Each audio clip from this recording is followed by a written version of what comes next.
Mes très chers citoyens du monde, je m'appelle Lanagne, je suis animatrice et formatrice de la fresque du climat et je vous parle de la carte numéro 13, l'effet de serre additionnel.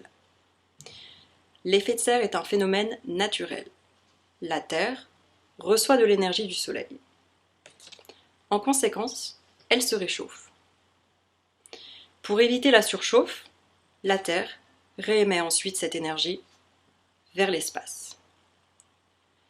Cette énergie qui est réémise rencontre en chemin l'atmosphère.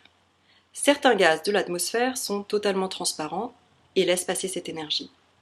Mais d'autres, au contraire, l'absorbent. On les appelle des gaz à effet de serre. Ils absorbent cette énergie et la réémettent ensuite dans toutes les directions. En direction de l'espace, ici en orange, mais également vers la surface de la Terre à nouveau. Et aussi vers d'autres gaz à effet de serre. Et rebelote. Ce petit jeu de flipper signifie que la Terre absorbe plus d'énergie au final qu'elle n'en avait reçu du Soleil au départ. Cela fait augmenter la température jusqu'à atteindre un nouvel équilibre. Sans l'effet de serre naturel, la Terre serait 33 degrés plus froide. Et oui, c'est donc l'effet de serre qui a permis à la vie de prospérer.